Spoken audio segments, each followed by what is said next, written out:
Donc, Jerry, Patrice, vous étiez hier à bord de Dragon 64, l'hélicoptère de la sécurité civile, qui a fait une belle frayeur à toutes les équipes de secours. On vous a perdu de vue, en fait. Alors, qu'est-ce qui s'est passé? Racontez-nous un petit peu cet après-midi et cette soirée un peu angoissante. Bon alors d'abord on est désolé que cela ait pu vous occasionner une frayeur. Nous étions en sécurité et on a bien pris conscience effectivement que ça allait créer et générer une inquiétude vis-à-vis de tous les services.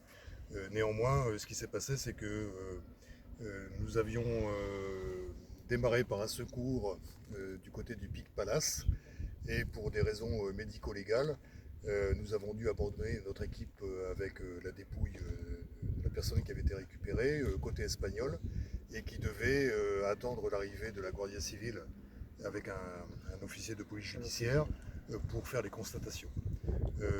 Donc, l'équipe, c'était deux Deux secouristes. secouristes Ok. montagne, voilà, qui étaient restés donc côté espagnol. Malheureusement, nous sommes rentrés pour faire un ravitaillement, recompléter notre appareil pour pouvoir continuer la mission.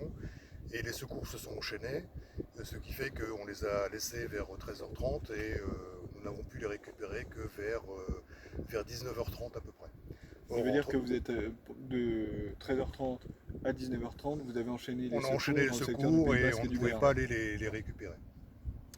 Le souci étant que vers 19h30, nous sommes allés pour les reprendre à l'issue de tous les secours que nous avions effectués. Et entre-temps, la Guardia Civile est arrivée et avait déplacé nos secouristes sur le refuge d'Arémoulit qui était noyé par les nuages. Donc pas possibilité de les récupérer. Nous savions également qu'ils étaient partis avec un équipement léger et qu'ils ne pouvaient pas passer la nuit dans la montagne. Donc pour nous, c'était important de récupérer notre équipe. Et donc on a mis tout en œuvre pour essayer de se rapprocher au plus près.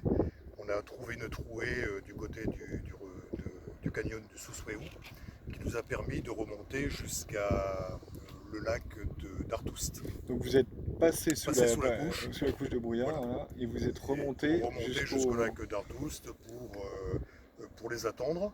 Et eux se sont mis rapidement en déplacement, en cheminement pour essayer de nous rejoindre. Malheureusement, ils étaient chargés en équipement et ils ont mis plus de délai que prévu. Ils ont mis quasiment 1 heure pour nous rejoindre.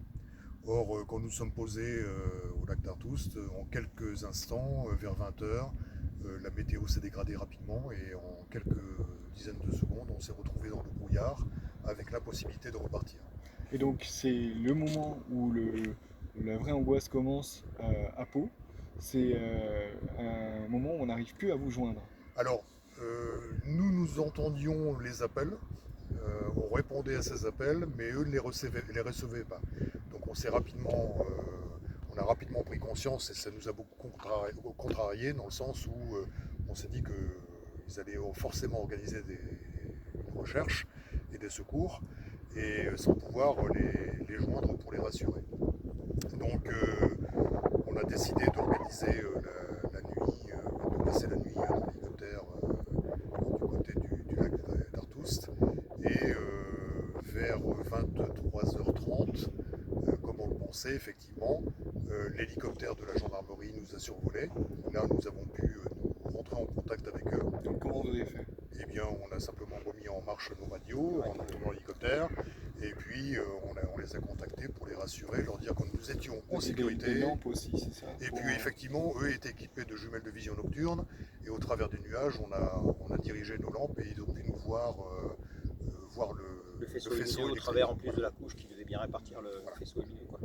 Et donc on les a rassurés en disant on est en sécurité, on attend une éclaircie pour repartir. Et donc c'est ce qui a permis ensuite de dégonfler le dispositif de secours. Et là nous avons attendu quasiment jusqu'à 1h du matin, où là on a commencé à voir le ciel clair, à voir des étoiles. Et là on a pris la décision de rentrer sur Pau. Et l'hélicoptère du lac de Tarn nous avait assuré que sur Pau c'était bien dégagé. Et donc on a pu rentrer, faire une percée aux instruments pour rentrer sur le terrain. Alors il y a deux enseignements à cette mésaventure. Un assez technique, savoir il va peut-être falloir faire quelque chose pour les zones blanches. Effectivement, on a eu l'occasion de beaucoup discuter et de viser sur effectivement cette problématique. On a pensé effectivement que l'absence de réseau, il y a beaucoup de zones qui ne sont pas couvertes par les réseaux téléphoniques encore en montagne. frontière. Nos systèmes radio fonctionnent difficilement quand on est dans des endroits très mal desservis. Et peut-être que bon, voilà, un téléphone satellite ou autre aurait permis rapidement de désamorcer rapidement et de rassurer surtout tous les partenaires des équipes de secours.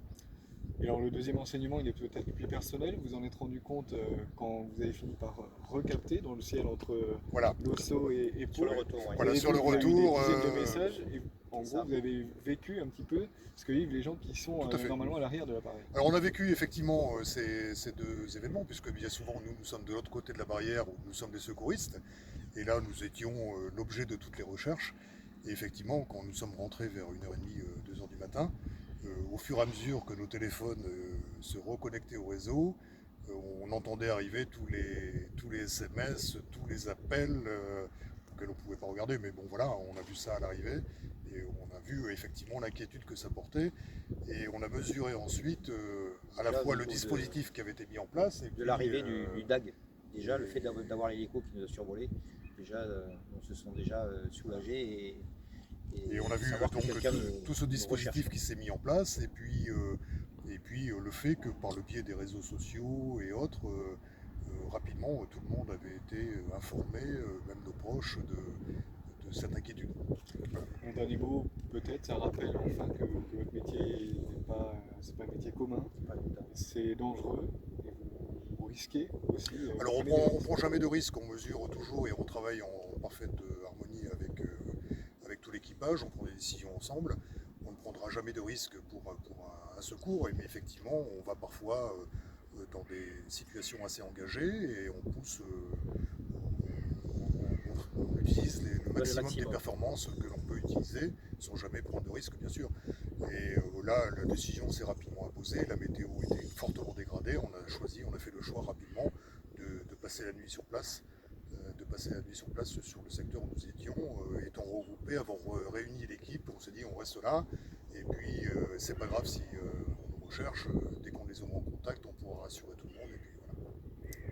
Merci. Voilà.